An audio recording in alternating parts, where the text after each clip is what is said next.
Welcome to the future. Voice is clown. Not clown. Joker. Avengers! Assemble. Nobody tampers with the equipment except Tony Stark. Good idea. United, the Avengers are strong.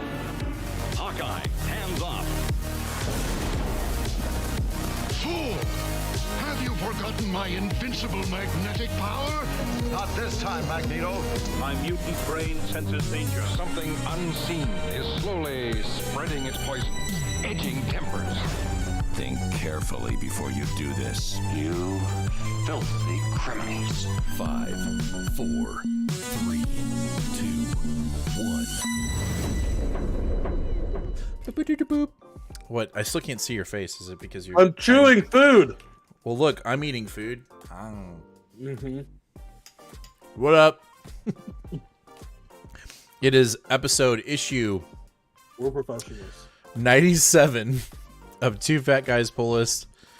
Eric, what up, yo? He says, y'all see Love and Thunder yet? Seen it twice, loved it. Have not seen it, but I know I'm gonna love it.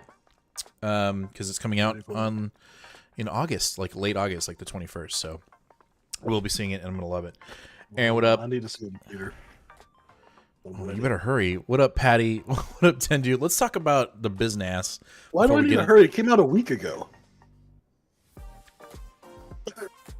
I don't know. Anyway, let's talk about some business before we get into the week. But while I'm doing this, everybody that is here live currently in chat, let me know, what is the one Marvel project that you are just beyond excited about coming out from the MCU, whether it's a Disney Plus or a movie that's going to be in either the end of Phase 4, Phase 5, or the limited, what we know of Phase 6. Let me know in the chat, what are you looking forward to most?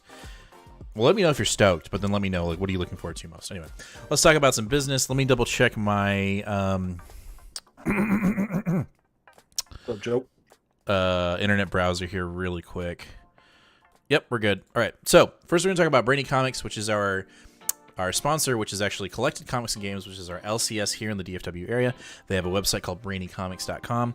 You can head on over there and check out some cool stuff. You can check out you can go over to brainycomics.com and buy some exclusive or variant covers of comics. You can buy bundle comics. You can buy bad idea books, new comics, mystery bags, back issues, graphic novels, games, toys and collectibles, and even trading cards.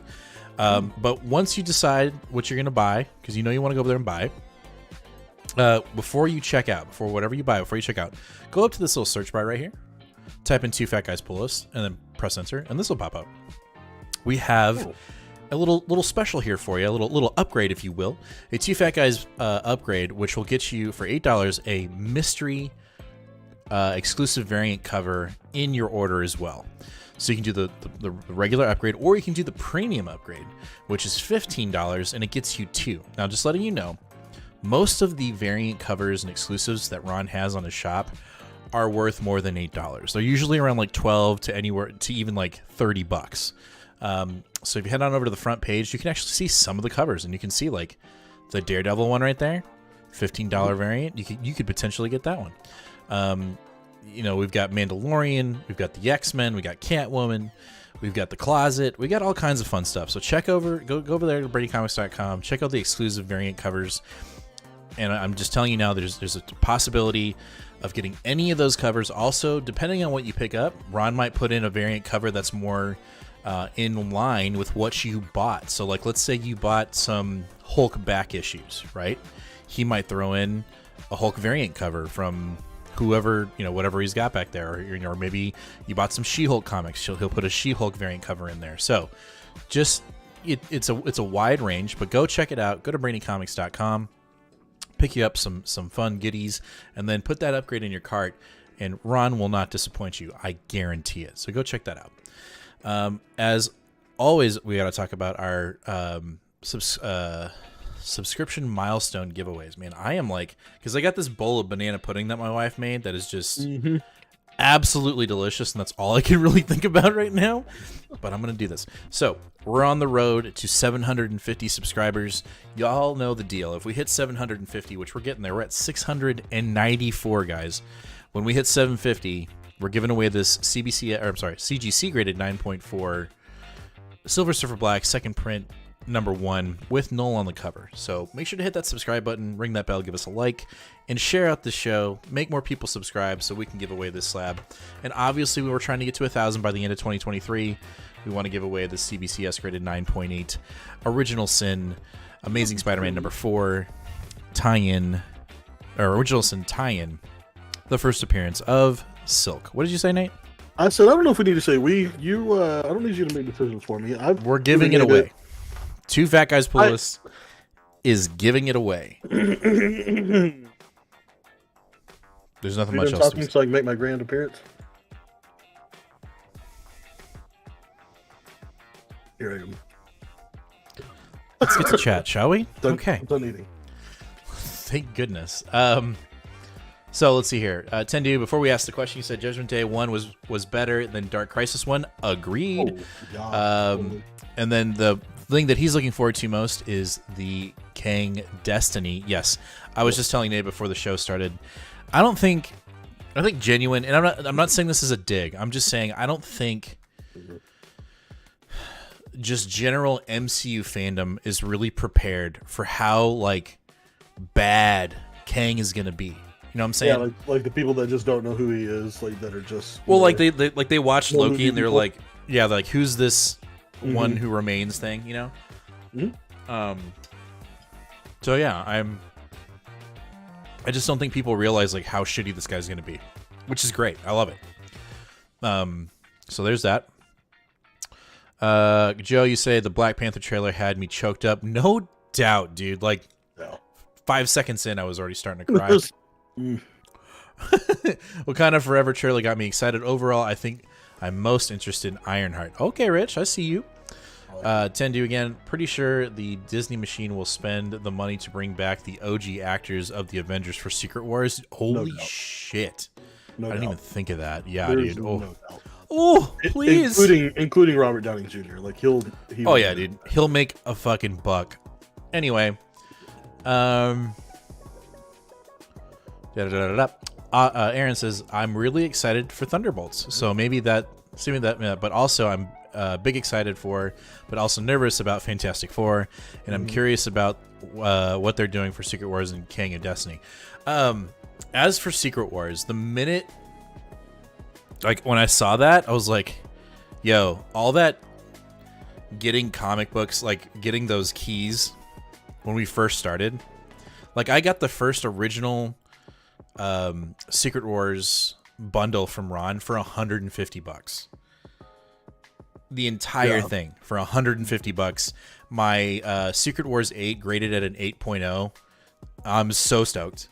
And then I remember getting all of Hickman's Secret Wars for probably like $75. Like, because, you know, we had missed it. So I'm feeling pretty good about myself right now. But you had missed it. I can show you the $2.50 tags that are still on mine. It was only because I was an Assad Ribic junkie, and everything that he did, I bought. Right. Well, I'm still. Then I was like, maybe I should read this shit. I feel good about myself. I'm just saying I have those now, and now when those things blow up, I'm well, here you go. Here's more money, please. Anyway, where are we at here? That was Aaron. Seeing Miss Marvel and Moon Knight has me worried for the future of the MCU because of those shows were weak in narrative for the MCU. Eternals was a bore, and they wasted the Blade cameo. What? I don't know if I agree there. I don't know if it was a bore, but the next point there, they should have put vampires and Moon Knight to give Blade a better hype machine. That I can totally get on board with. Yeah. We'll see. We'll see what I'm still pretty open for Blade. They can't put Superman in Black Adam as a cameo because they still don't even know who's going to play Superman. That's so stupid. Because they don't know what they're doing. They don't. And like I read an article today on I think it was the Nerdist that said that the DCU is finally like, what did they say? They said something like it was finally out of its a robot. Yeah. I'm turning into a robot? Your voice is a robot right now. Well, maybe through you, but for me, do Maybe I sound it's like a me. robot? Chat, do I sound like a robot? Or maybe I sound like a robot. No, you sound fine. Okay. Anyway, the article said, excuse me. What? What? You literally sound like Domo Arigato. Okay, Mr. well, Robot. dip out. Chat, do I sound like a robot?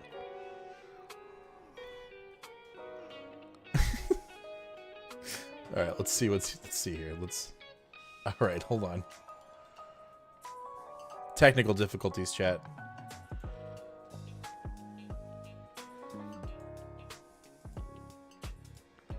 Let's see if he comes back. Nope. Tendu says I don't sound like one, so it's definitely on Nate. Do I sound like a robot still? No. Okay. I read an article on Nerdist that was saying that that the DCU had finally like gotten out of its controversy and is now like doing things right.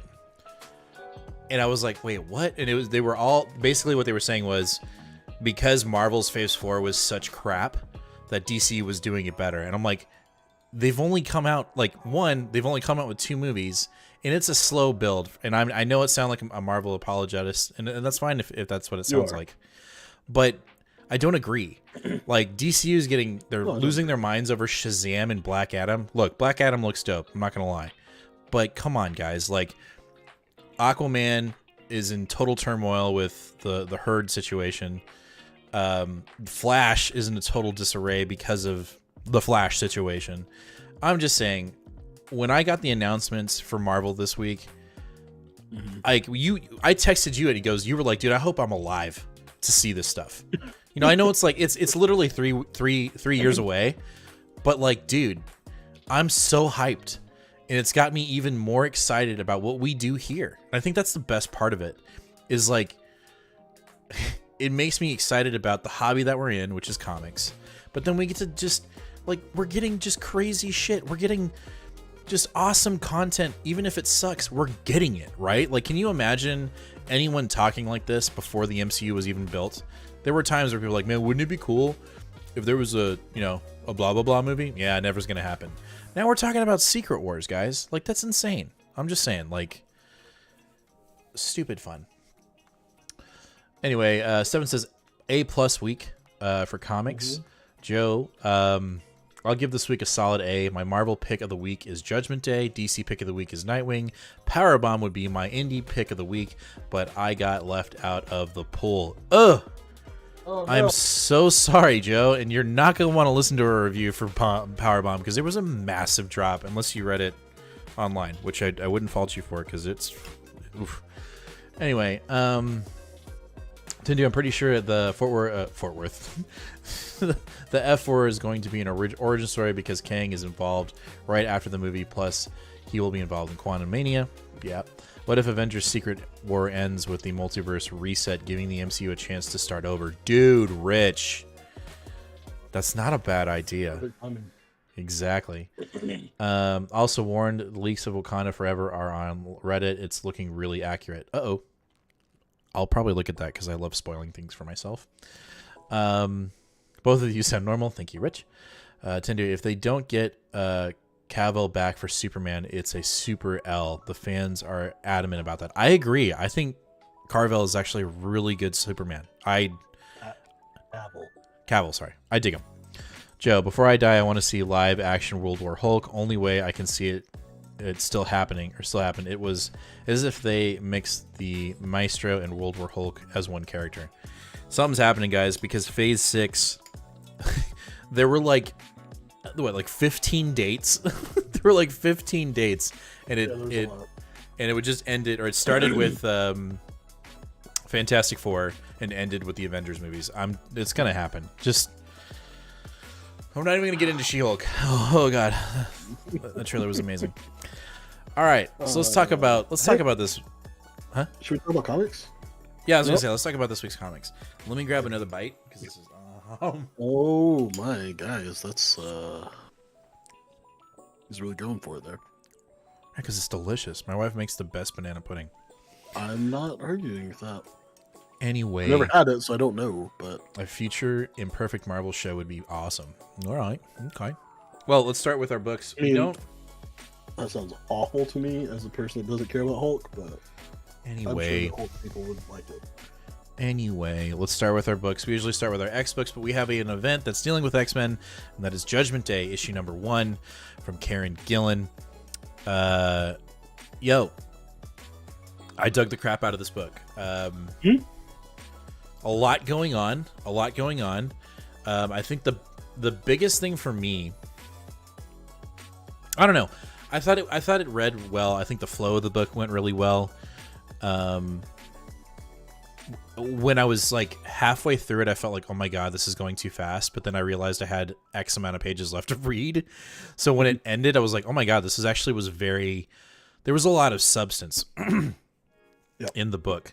But there's just a lot of things happening. Whereas, you've got Druid, or, kind of doing his thing and trying to essentially establish dominance amongst the Eternals, so let's take out the mutants. Yay. And then we have Thanos' great uncle, or is it grandfather? I've heard multiple Uncle. Okay, so we have Thanos' great uncle. You're Thanos. You're not. How do you say his name? Uranus? Dude, I have no idea. Anyway, even seeing it printed, I'm like, wait, what is it again? Yeah, well, dude, that guy, that is not a fuck around and find out guy. He just fucks around. When Kieran Gillen put out that one shot Eternals book, he said like, this is important. Like, don't sleep on it. Yeah, and so we've got a Uranus. Okay, so we have a multi-faceted plan via Druid taking out the mutants, right? He's taking out their security blankets. He's not able to take out the 5 initially, right? That tries to happen. It doesn't work out. They literally do a massive psychic attack with a Unimind, which I thought was so cool. So cool. But they fail. They're not able to get to the 5. Wolverine being the boss that he is, which I actually appreciated in this book. It felt right. It didn't feel forced like in, I don't know, let's say his event, which was X Lives and Deaths. This, that felt like Wolverine. You know what I mean? Like, how'd you track me? Oh, I smelled the blood of what's his name on your blades. Like, that was fucking cool. Can we take a second to pour one out for our fellow fat boy? Egg? Egg, who's the only one of the 5 that got gold ball. Shit gold balls. Yeah, dude. Yeah, that was on because he was too fat to outrun the attack. Cool. But he gets back. Yeah, they bring him back. Araco is gone. That is the biggest thing in this book. Is the whole thing gone? Is it? I don't know. We really don't know. But the thing that you have to realize, or the thing not that you have to realize, just remember, is what Al Ewing is doing in X-Men Red. Right? So, I mean, did we just lose a book? If it's really gone, we just lost a book. Because there's no way. Iraqis do not want to be resurrected. They've made that very clear that they are not about the resurrection protocol. So whoever died in Judgment Day on Mars, they did. Okay? Well, here's the... And think of the Q, too, because... So you've had it was already established there was 1 million on Mars. What do we say? Half are dead? More than half are dead? Let's say half. Let's just say half. That's 500,000. They still, at one point in a book a month ago or so, Emma said that there were still 13 million that died during decimation that hadn't been resurrected yet. So those guys are in the very back of the queue. They're, even if they wanted to be resurrected, probably not coming back. Joe, they call Ric Flair the 60-minute man, but Uranus has done a lot more with his time. So here's my thing. I know we're jumping around a lot, but I already want to get into speculation where this event's going. All right, let's just state the obvious. The other plot point is we have the Eternals who are no longer Eternals. Like they've separated. Their religious part of them are trying to resurrect and build their own celestial god. Is that a good idea? It doesn't look like it based off of solicitations. Like it's going to go horribly wrong. But hey, let's see what happens. I think that's going to be the bigger thing about Judgment Day rather than... Because we open the book with the voice of this, what seems to be the celestial that they're about to create, which is pretty crazy. All right, put that aside. We know that's about to happen. I am going to speculate here and now that Araka will be avenged. And the group who will avenge Arakis will be none other than Apocalypse and his wife Genesis with his original 4 horsemen. It is happening. I'm telling you right now. Oh, that would be so good. It's coming, guys. I'm telling you right now. Just like Nate's going to owe me $100 for our DC bet, Apocalypse is coming. Apocalypse is coming, and he is going to be the savior of... He's going to be the savior, and then when Judgment Day is over, he's going to be the new baddie. He's going to look at Krakoa and go, what the fuck did you do? This was your responsibility. Now it's game time. I'm telling you right now, he's coming back. Big A is coming back. Could you imagine a new Age of Apocalypse where Apocalypse comes in and kicks out the Stop it. The Quiet Council and says, nope, I'm going full dictator mode. Y'all are done. You had your chance. Fuck you. Dude. No. Age of Apocalypse Part 2. Please. I think that'd be pretty dope. Okay, It's coming. so Big Daddy, yeah, let's go. there's a couple of things here that I want to address in chat. Oh my god, I'm so far. Stefan said Marte Gracia equals MVP of the Krakoan era. No doubt. And I wanted to say, on top of that, there is absolutely no reason that I should ever see an epic event from Marvel that is not done by Valerio Schiti, Pepe Larraz, or RB Silva. Ever again. And Marte Gracia must be coloring all 3 of those guys. Sure. Yeah. Like, these 4 guys have systematically created a new Marvel house look. Wouldn't you say? Like, this when I looked at this book, I said, oh, this is Marvel house style. Now, it very much has Valerio Schiti and Marte Gracia's touch to it. You could tell these are the creators, but like, correct. This is the new norm, I think, at least for me, on what Marvel art should look like. It's let's pick it up here on Spider-Man, please. Like, I'm done seeing this poo-poo garbage from John Romita. I'm sorry. Come at me. I don't care. Let's see. Rich said only complaint about Judgment Day was that they didn't show the massacre. I think we will get more details. Oh yeah, that's coming. They wanted to leave that hanging for sure. Yeah, that was a lot. The issue was really good. It sets up. Kwaku says the issue was really good. It sets up everything, and we got a decent amount of action right off the bat. The art was awesome. Did you see the Sheedy will be doing the art in his new project? So what do we think Hickman's going to be doing? What's he doing? We'll have to do a whole other show on that. Okay. It's not Miracle Man, because Miracle Man is in the solicitations and he's not doing it. So it's not Miracle Man. Well, the Miracle Man that's coming out so far is Neil Gaiman finally getting to finish his story from forever ago. So there could be another something after that. Joe said, perfect timing for Franklin Richards getting his power back. Yes. I swear to God, if he doesn't get his powers back, I'm going to be pissed. We're doing that video, by the way. Just a heads up, guys. Once Dan Slott's Fantastic Run officially ends with his final issue, we will be doing a full review / shitting on Dan Slott for messing up Franklin. I'm not talking about his entire... But we're going to be doing a video where we're just going to talk. We might be live, I'm not sure. But we're going to be doing a video where we talk about Dan Slott's Fantastic Four run. And, We'll just do a little redux of it. Yeah. What's the overall rating? What do we feel about it? What's the overall rating, and what do we think he did well with, and what do we think he did horrible with?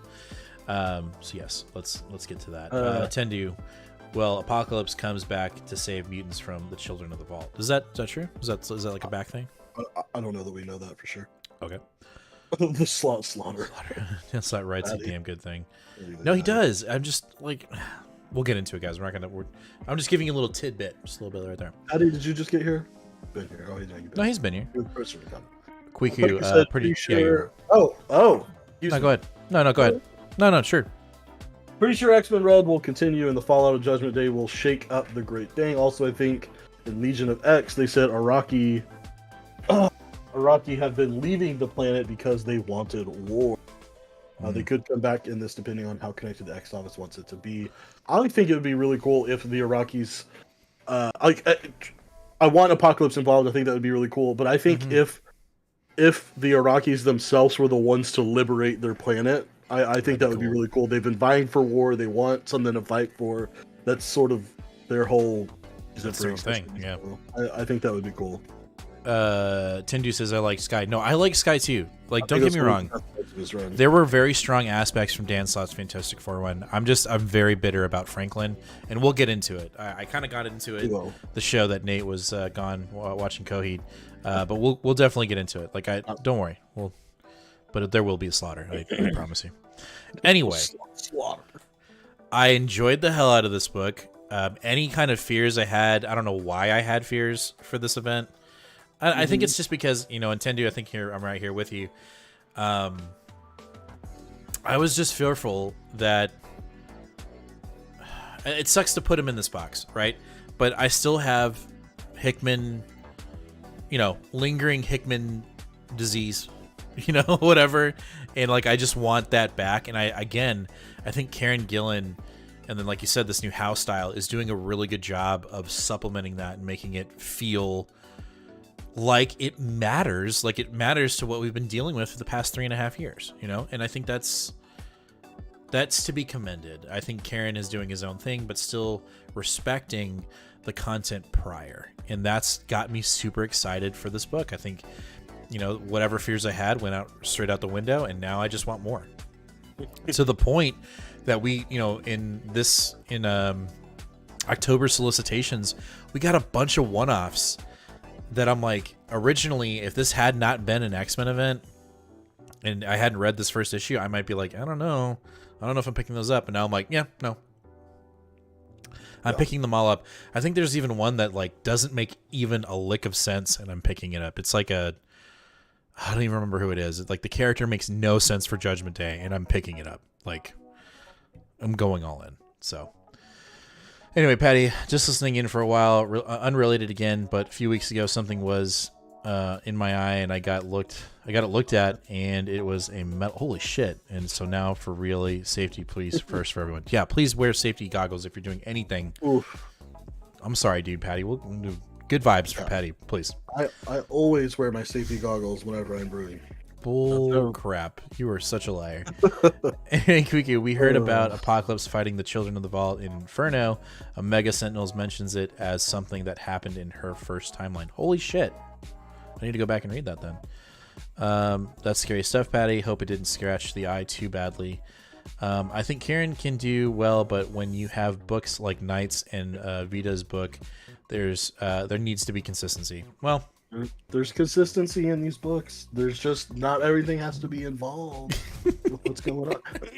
Tendu, is your other account last? It's last. It's last. Yeah. It's his shadow account. Is this your shadow account? I knew it was him immediately.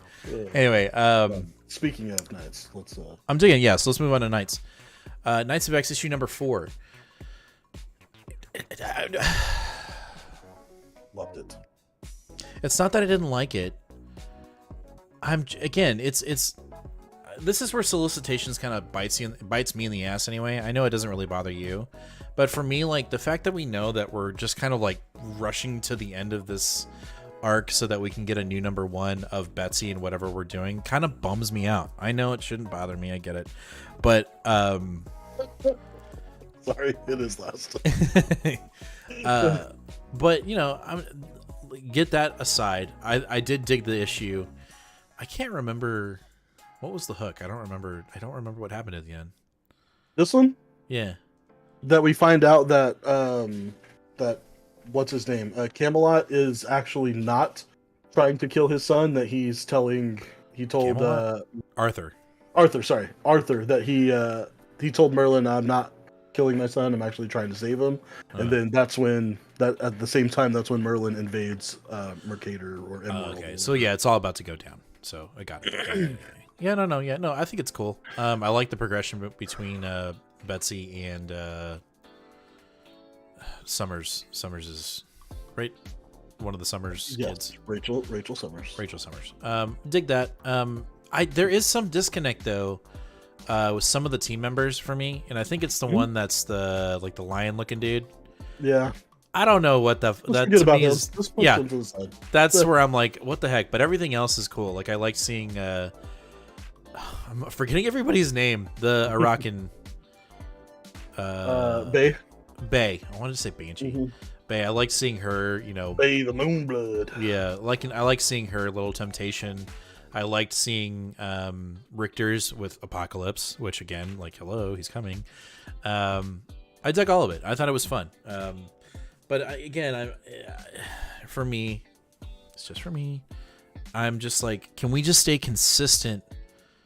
Like, you know, I liked this idea of the Knights of X, right? And what the next book is more Betsy centric, which I don't have a problem with, right? But at the same time, do we know? Do we have any solicitation information about that book at all? That's what's been. Okay, you're right. Okay, sorry. I'm asking. Maybe I missed it. I don't think so. I think it's gonna be. I think it's like after Judgment Day that it's probably coming back. Probably. So I don't know. It's just kind of a bummer. That's all. I will continue to stand my ground on this book. I loved it. I thought it was great. I thought it did exactly what I wanted it to do.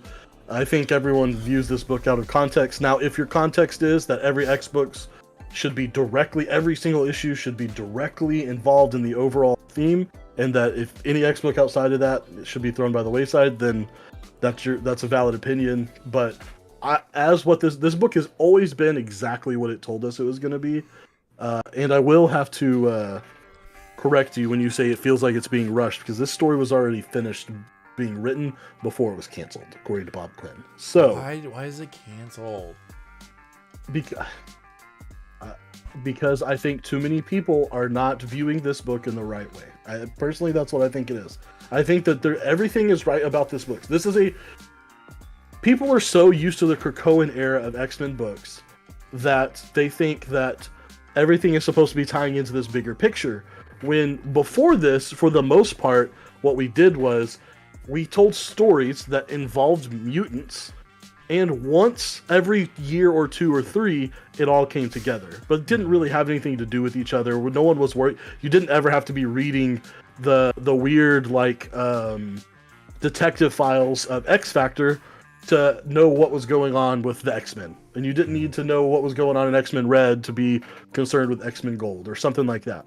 And so I think that people are frustrated that this is a book that just happens to have mutants in it, and it's telling a cool story, and that it's not wrapped up into the overall Krakoan narrative. And if you don't want that, then that's a totally legitimate thing. I am totally fine hearing a story that has mutants that has nothing to do with the overall Krakoan story, and it has to do with British, Arthurian legends and lore, which I really like. Did you get your headphones? I did. Okay. I was like, something's weird about your head. Oh, they're not as like pronounced. Smaller, yeah. Yeah, I was like, your head looks. I don't weird. know how I feel about him. Sorry. also, the best thing ever. I was like, did Gambit die? Like, he died, or is he just hurt? But no, Gambit's for sure dead. He's dead. Maybe we ain't gonna have Gambit for a long time. Thank you, Teeny Howard. Thank you. Shit. So, like, can we at least give him that? Or give her that? No, I give her. No, you're right. No, there was. Yeah, no. All right, I'm done. I love the book, and you all can hate it, and I don't really care. All right. Okay. Let's see here. Where are we at here? Okay, Joe. Oh no, should I start with Tendu? Thank God, more issues. I know, terrible, but good story. Lore, not X-Men, lesbian fanfic. Joe, just read House and Powers of X to see what hype was all about, but damn, great read. Seeing Apocalypse with other villains walking through that gate was insane, dude. No joke. I think I'm just gonna make it a standard that I'm reading House and Powers like every 6 months. Like, I'm just gonna read it again, because again, every time I read it, I find something new, like a little tidbit here and there, and I was like, oh, I didn't realize that, or like, oh, we just talked about that. Like, it's still relevant, which is crazy. Joe, what other key reads do I need to read to understand current status quo? I got you, Joe. Hold on. All right, he's on it. Move on. Steven, this issue reminded me a lot of Hellions issue where each member was trapped fighting the worst enemy. Great stuff. Oh, yeah, that was the arcade storyline, which we were like, this is stupid, and then it ended up being like really cool. Tendu, Jonathan Hickman's power of house books were iconic and beautiful. It feels like the heart was taken out and given another stomach to replace it. Yeah. Tomato. Comic. That's true. Hell, the rest of the Marvel books don't line up with each other. Tendu, in my opinion, on the X books needs to be a central plot, and every X book branches from that, but they drive the story forward and build upon it. We need Sentinels. We need more Orcus. We need more Striker. Infinity Gambit from Stefan. Grayson, I'm glad Knights of X is being written well, but at the end of the day, it's about sales. It can be a quality book, but if it's not selling or hitting pre-sale quotas, it's going to be cut. It's a business. Yeah. That makes sense. Stuff happens. Okay, go ahead. There's a link that I just put in there that goes to a Reddit discussion, and someone's basically asking the same thing, and someone says, all right, do you want the bare bones, and this is like the minimum you can read, here's this. If you want just a minimum amount to read this, and if you want everything, here's the order. I think it's the perfect, like, pick your own poison, sort of, however much you want to read. They lay it out exactly issue by issue what you need to read just to understand. There's only, like, if you really want to, like 22 issues to get caught up to, like, really understand the depth of. Got it. All right, well, let's move on because we got, like we said, we have 18 books tonight, so we need to step it up. All right, this will be super quick. Avengers, issue 58 from Jason Aaron. Here's my problem. And I actually liked the character that they set up in this book. Was actually really cool. I told you that in New Comic Day. I thought I was going to take it because it was going to be in, feudal Japan. We have a ghost samurai. It was super cool. He was a dope-ass character. I mean, he was literally dropping knowledge bombs on this time-traveling Avengers group, which, here's my problem. When was it established that we were going on a time heist? Like, we just got thrown into it. I don't remember what issue it was, but it was like, hey, we're jumping through time. And I'm like, why? It's. I think it was the issue when, what's his name? Nightshade, Darkwing, Batman, Copycat got added to the team. Sure, but it wasn't explicitly expressed. It was and now we're going on a time heist. I'm like, wait, why? Well, we know why, because we're going after Mephisto, but this whole thing with Jason Aaron and him just kind of, connecting this Avengers run with Avengers Forever, and now we're getting the Ultimate Avengers, or I don't even remember what it is. Avengers Assemble one shot that's going to start the end. An event that's going to start the end of the Jason era. Can we get a round of applause? But how many tie-ins and how long is it going to last? I won't read any of that shit. Don't give a damn. Oof, I'm so excited. I like these individual characters that we're making, but overall, the way we're getting to whatever we're trying to do is an absolute dumpster fire. And also, this covers a lie because the Red Samurai, who is clearly Mephisto, never shows up in the book. So fuck you, Jason Aaron, for putting that on the cover. So whatever. I'm pissed because like this character, Jason Aaron. This character that he built was actually really cool, but again, we're just it's like it's so sloppy. We're jumping here, we're jumping here, we're jumping here, we're jumping here, so that we can get to the end of my run. And it's like, it's almost like, we gotta get through this. Like, actually, Jason, hurry, wrap it up, please. And it's unfortunate because again, I'll say it again. When we first started reading the Avengers run from Jason Aaron, man, it was good, chef's kiss. And then it just like divulged into this like weird. And they're hit and misses. Like in Avengers Forever, there are some really good issues, and then there's some that I'm like, what are we doing? Like, it's exhausting. Thank God I have unlimited then. Yeah, there you go. No. Tendu, I'm just going to wait for this Avengers event. Yeah, but the thing is when we get to the event, we'll get to the event, and it'll be like, oh, but you had to read all these things to understand why the fuck there's a ghost samurai. I don't care. I'll be confused and be okay with it. That's fine. Joe, finally we are seeing Jason Aaron's vision become more clear. I had fun reading this one. No, this was a fun issue, but the overall, like, where we're going is getting frustrating for me. It's like, dude, just be clearer. Just be clearer. I'm confused. Maybe I'm just dumb. Tendu, well, it was never told to us because right after he joined to jump to the Eternals in Celestial Body, then we started jumping. See, that is just, Jump, let's go. I think I read that. God bless you for holding on to this Avengers run. Yeah, I'm going to keep going, but I'm getting frustrated. I'm getting very tired. Wrong button. Next. Talk about a book that came out of nowhere. I love this one. I thought it was really good. Javier Rodriguez needs to be getting some more work. I agree. Besides just these two Defenders volumes. Uh-huh. So this was really a setup issue more than it was a like throw you into the story, but I really enjoyed the way it was set up. I think that Al Ewing, while he is playing with some characters that he enjoys and has used in the past, obviously with Marvel and America Chavez being part of his what was that team that he had? The Ultimates? Yeah. And so he took his time though in this book to kind of like just give you a little bit of snippet of everyone, or update you with who everyone is, what's going on, kind of gave you a little update on America Chavez, how she's not really from Utopia, and it was all a which we read, which was all really a retcon rig, and yeah, exactly. And then people like me who have very unfamiliar with Blue Marvel, besides the other Defenders and a little bit of the Ultimates. I haven't read all of it, but I don't know. I thought it was cool getting it set up. Rich, interesting. Real quick before you keep going, Rich, we were very hesitant on this book, and I'll tell you right now, as of this issue, now I can't speak for the rest of the mini.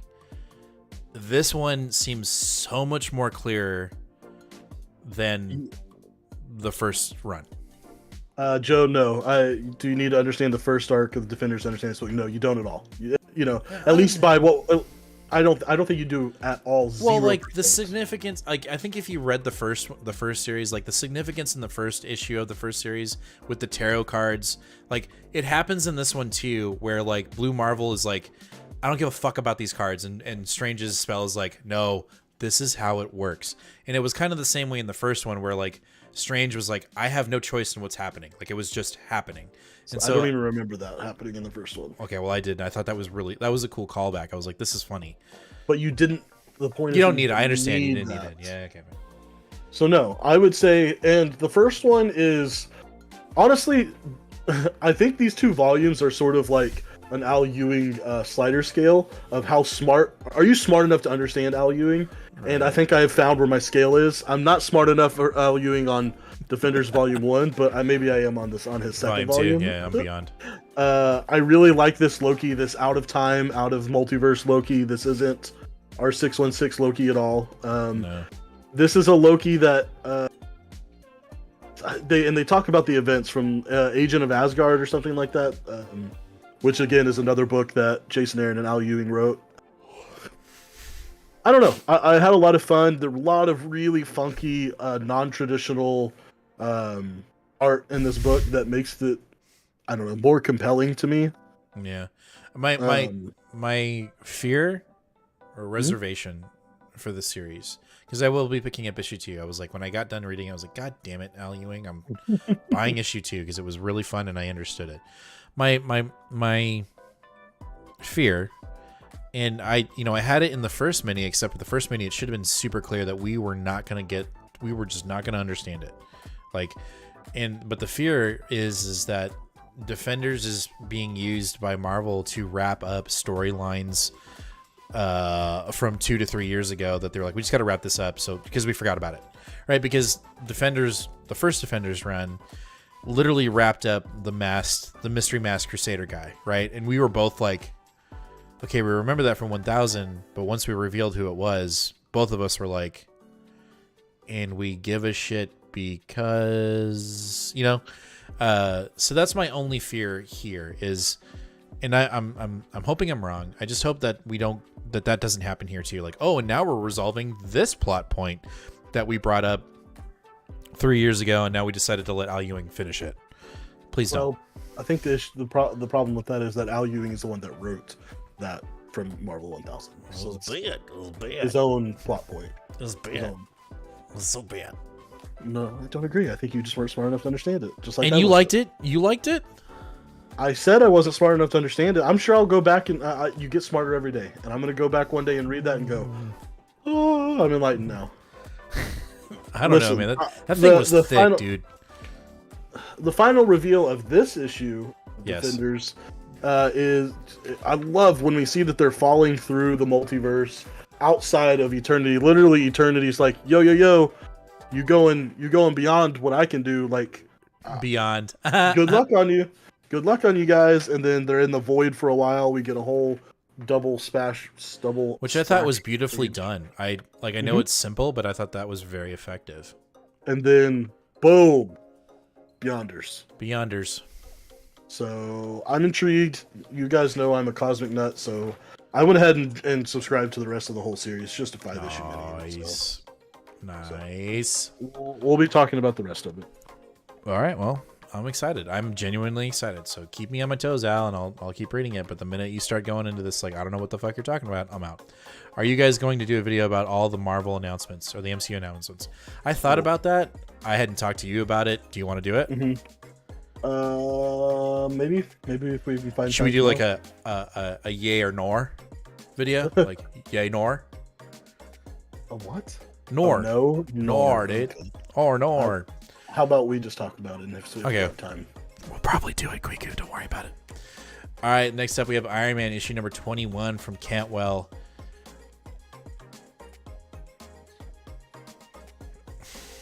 I told you this when I read it. There's nothing wrong with it. There's nothing wrong with this issue. But I think I was spoiled in my mind, in my opinion.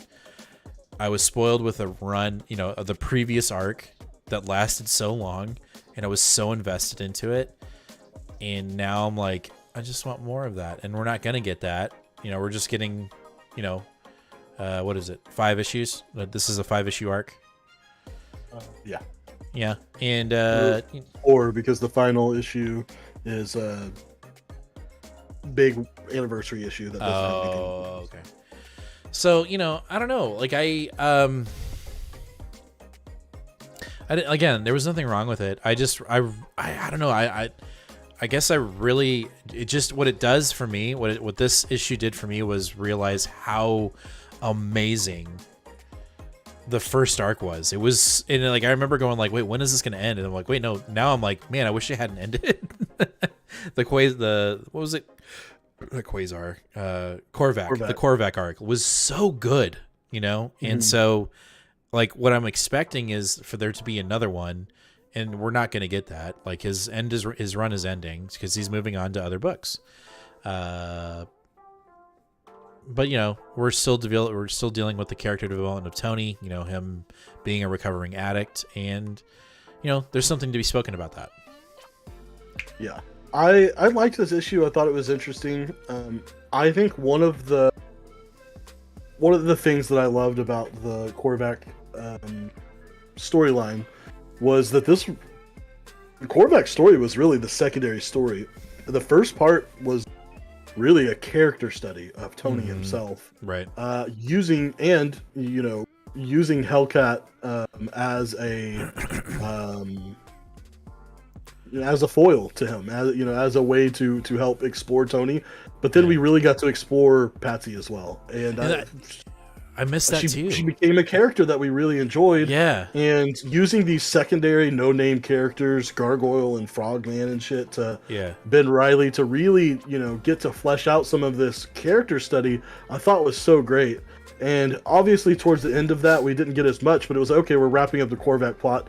And then the next thing we got before the new arc was the Iron Man Hellcat Annual, which was almost entirely focused on Hellcat. And so I thought, this is the direction we need to continue to go. And then here we get issue 20 and 21, and she's not even in this book at all. Yeah. And it's just like, okay. And so I had to really kind of adjust. I had to read the book twice because I got halfway through it and realized I wasn't judging it fairly. And then reread it and was like, it's still good. I think, was it Stefan or Rich? Rich has a really good point. He said it's his pick of the week. Tony got to do Tony things. But without his armor working properly, and the new Weapon X guy does have potential, obviously we'll pick up the rest of the issues, but I just think it feels like a dramatic shift. Yeah. And reading Cantwell's previous work, I can't help but wonder if this was a editorial decision. That for whatever reason they said, "Oh, Hellcat's off the table. We're not doing that anymore." And then he's like, "What? That's my whole thing." Yeah, it's my whole thing. And they were like, okay, then finish your arc and we're done. I don't know. It just seemed, you could tell, we had a little interaction with Chris on Twitter, and I think you could tell he's bummed that this is over. He's not happy about it. Neither was unexpected, or he still hasn't come to terms with it. But it was very much like, yeah, it's a bummer. I'm off the book, but here's my other stuff I'm working on. I don't know. I felt really bad for him. So. Yeah, the thing I did like about this issue, and I was like, the oh shit of the book, was when he took the fucking elephant pill bullet to the calf. Like, dude, like, it's just like, boom, through it. Like, oh, we missed your artery by, like, a centimeter. That was pretty dope. But I totally agree with your assessment. Like, it feels like a completely different book. And I miss Hellcat. I wanted to keep going, and we know we're not getting that, and that's unfortunate. So I hope whoever picks up the Iron Man mantle next, I just don't know, man. It's a pretty high bar. I'm just saying, it's a pretty high bar. Probably be John Romita Jr. on the art. Just stop. Stefan said, "Are you guys doing Ant-Man? Are you picking up Al Ewing's Ant-Man?" So it's a game time decision, but I'm pretty sure I am. I'm intrigued with it. I read the solicitations for it, and I think originally when I read the solicitations, it was kind of like framed like this was just kind of like going back into the history of Ant-Man, but I think there's more to it as more solicitations have come out for more of the series. So yes, I will be reading it. I think I'm sure I will be. The covers are pretty cool too. So yeah, there you go. Well, I find this book to be a perfect like catalyst or measurement. How much do you have to love an artist for you to still pick up a book of a character you really dislike? And I love Al Ewing, and I really do not give two damns about Ant-Man. And so, honestly, my initial decision was no, but I mean, there are books we pick up and hold on to, I think, a little bit more liberally because we know you guys want to see us or see us talk about them and have them here. So, if there's something like that, or if there's Ant-Man that you really want us to talk about, especially a 4-issue mini like that, let us know. I'll be much more susceptible if you guys are interested in it. So yeah, for sure. Seven says he's definitely picking up Cantwell's Namor book. That's the same thing. Yeah, I love Cantwell, and I don't give two shits about it. Yeah. What else? He's writing another book that I was like, wait a minute, that sounds dope. Golden Goblin, or something like that. Oh yeah, no, I saw that. Yeah, I saw that today, and I was like, ooh, that actually. I'm not sure about that one either. I'm a little intrigued. I'm just saying. All right, let's keep moving. Shang-Chi and the Ten Rings. Literally, this is actually very quick. It's a quick review because it's a quick book. Shang-Chi is afraid of the rings. He's been gifted them. He tried to return them. They came back to him mysteriously. Everybody wants the rings. He ends up taking the responsibility or the burden of the rings in this issue, and you can tell that he has to master the rings in order to not become his father. And so that's really this entire issue. Like, he's in it alone. The rest of the brothers and sisters have dispersed. And so now he's trying to figure out how to not become a villain with the 10 rings, yet still bear the responsibility of the 10 rings. That's this first issue. Will I continue to read it? Yes. But this issue is very fast, and this review is very fast. But I dug it. Nice. She-Hulk, issue number 5. Not bad, huh? Uh-oh. What happened? It's...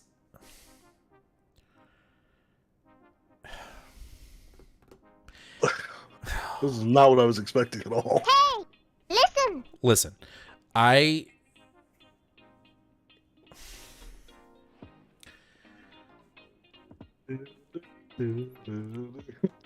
Oh, sorry about it. No, I was kidding. I'm kidding.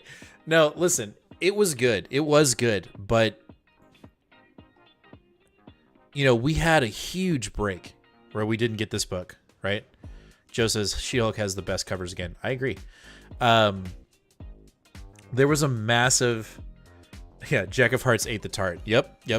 So there was a massive break, right? Because originally, apparently, the word came out that issue 5 was only supposed to be a 5-issue mini, and then Marvel was like, "Oh wait, we've got a show coming out in a month, or in a couple months, so let's make it an ongoing, or at least let's give it a couple more books." I'm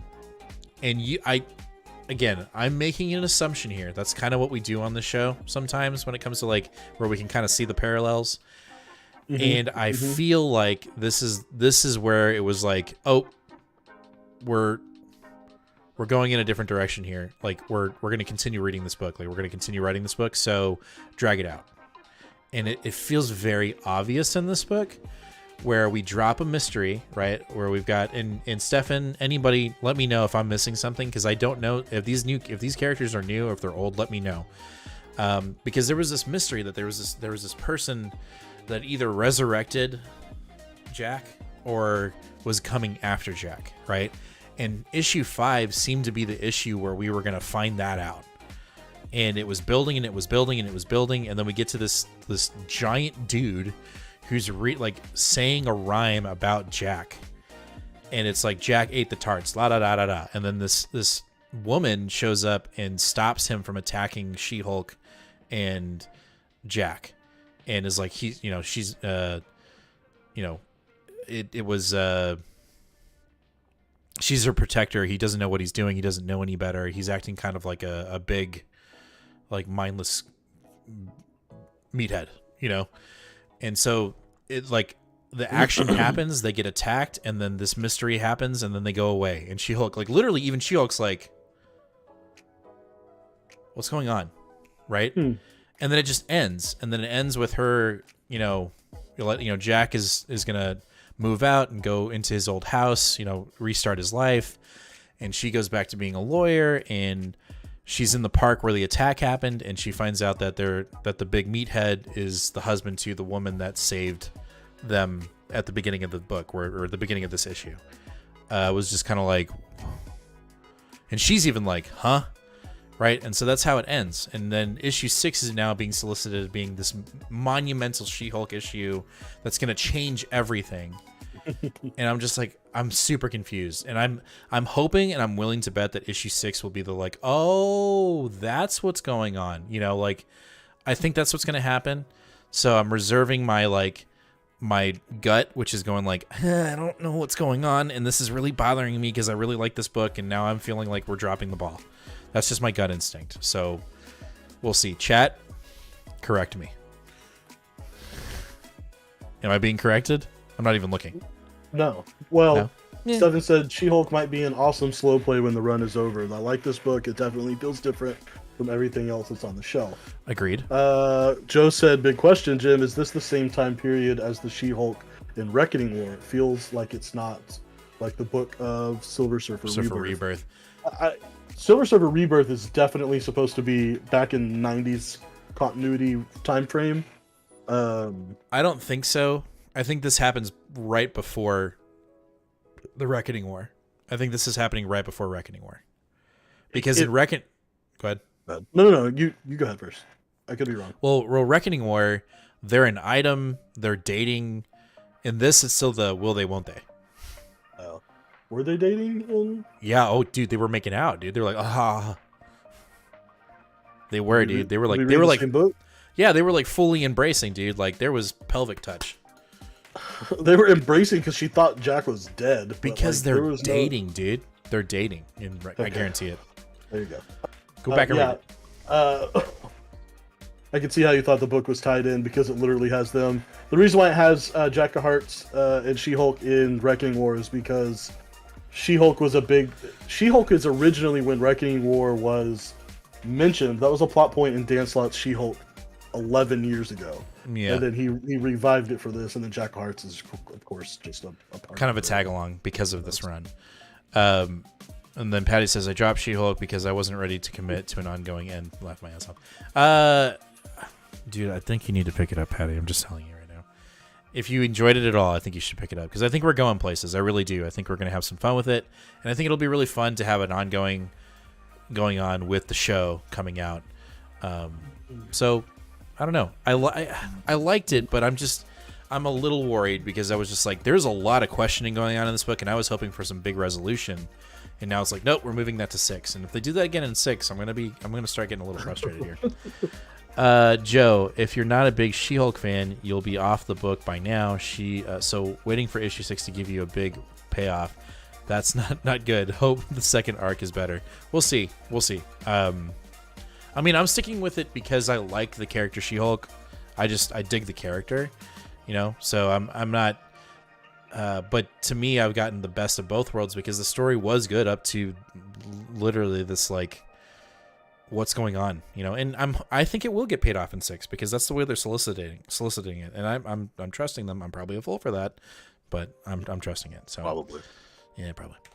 All right, tell me about Aliens real quick.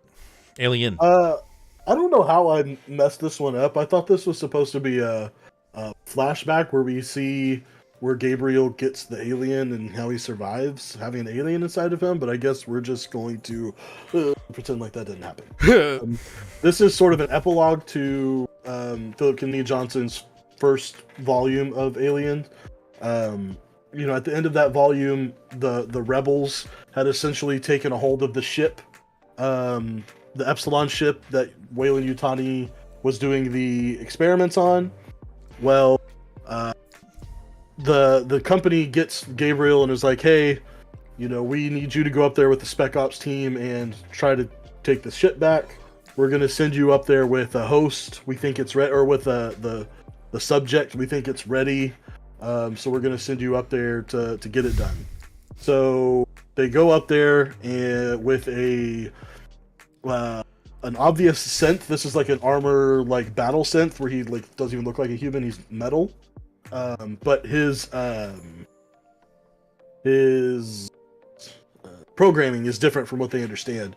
And so they get up there and he's right as he's about to implant the alien, he puts the little egg in front of this guy that's like strapped to a chair, who's like a political prisoner, and they're using him as the host to grow their new organism, their new alien. They get attacked from the Weyland-Yutani Epsilon ship, which, you know, they were told they can't attack, but they're like, oh, what the hell? And right as it's about to happen, the guy dies, and so the alien isn't able to like suck his face fully and impregnate him, and so while they're all sloshed around on the ship getting attacked, the synth goes out and takes a guy prisoner, puts him in there, gets abducted, whatever.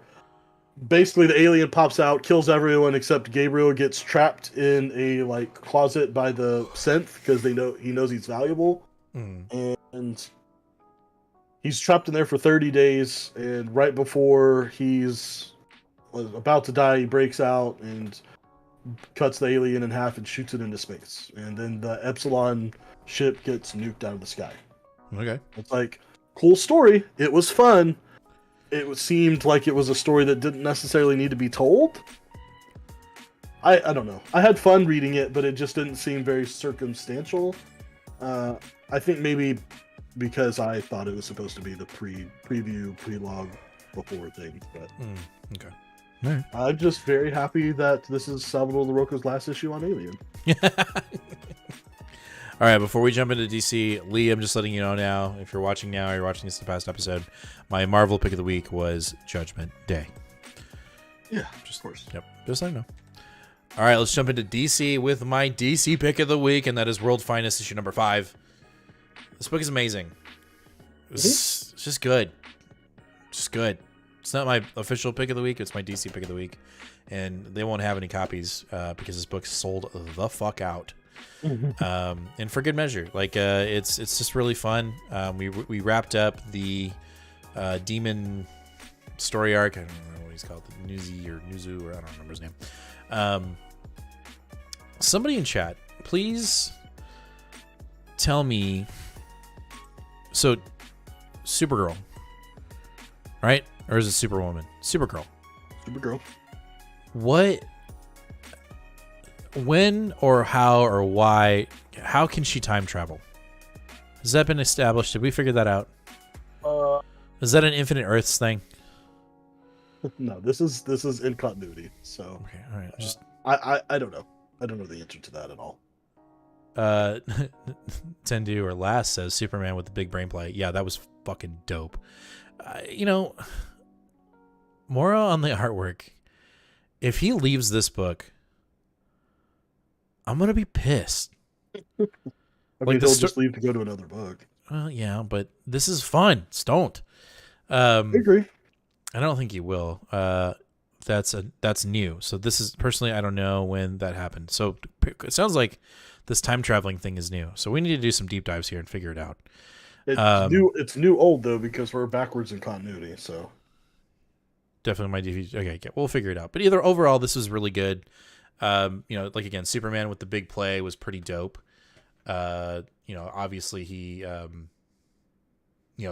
a Batman moment, if you will. Kind of. I think seemed more of like a Batman play. Even Batman was like, "God damn it, that should have been me." Yes. But overall, I'm digging it. Now I like the fact that we're gonna go try to go get Robin now back in time. I think that's pretty dope. But overall, it was a really fun book. I don't want to give away. I think here's the thing: if you're sleeping on World's Finest, good luck finding any issues. Good luck finding any issues. So buy the trade. Buy the trade, yeah.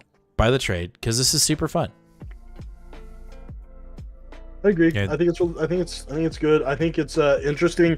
At first, the one thing about this that I had a big complaint about was, why are we going backwards in continuity time? Why we got Dick Grayson, Robin? Like, what's going on here? And now we obviously, with what's going on with Mark Waid's new tie-in Batman versus Robin book, we understand a little bit more that this is setting up the Devil Niza or whatever his name is to come back. Is it this book that we get the epilogue? Yeah. He goes into the tomb. Yeah, where we've got Damien back on Lazarus Island, and he's found the tomb of Niza, and so now that one complaint I had about this book has been completely reconciled. It makes total sense. So it seems like we're gonna get a two or three issue little fun arc of going back in time to find and save Robin, and then we'll be on to some more modern continuity. I like Tendu's right here. I love how the writer utilizes other DC heroes. This has got me wanting, and I know like this is like a group that I'm like, I don't really care. Yep. But the way that they were written, I'm like, I want more Doom Patrol. Like I want a Doom Patrol book. This is the kind of stuff that, like, honestly, like, I don't know. This is the kind of thing that you should give Mark Waid like a little bit of a like bonus for or something, because it's this style of writing that makes a person like me, who's much more likely to buy previous stuff in trades than I am to just go to Unlimited and read it. Now I'm like, oh shit, I want Doom Patrol, and I almost bought a volume of Grant Morrison's Doom Patrol.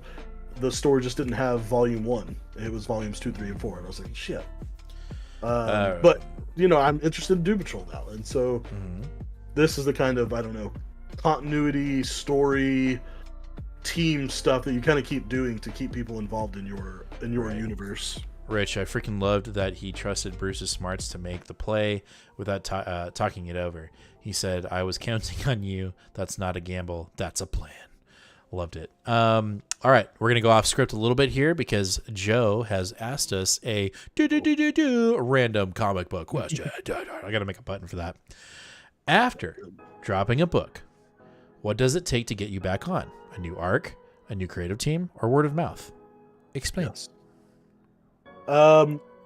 Probably the biggest way to get me back on would be a new arc, but not any new arc. It's got to be a new arc that's like, interesting enough for me that to like really put it aside.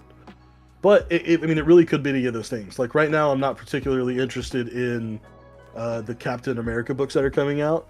But if you told me there was an arc where Captain America is going into space and is going to be fighting Kree and Shi'ar forces, you bet your goddamn ass I'm picking that book up. So what you're saying is, in order for you to get back on a book that they've dropped, they just have to go cosmic.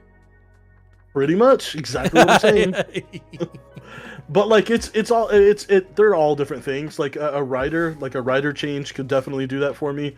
I'm more likely to pick up a book because a writer I like joined. There's not really any writers that I look at and go, oh, I'm not going to read your stuff.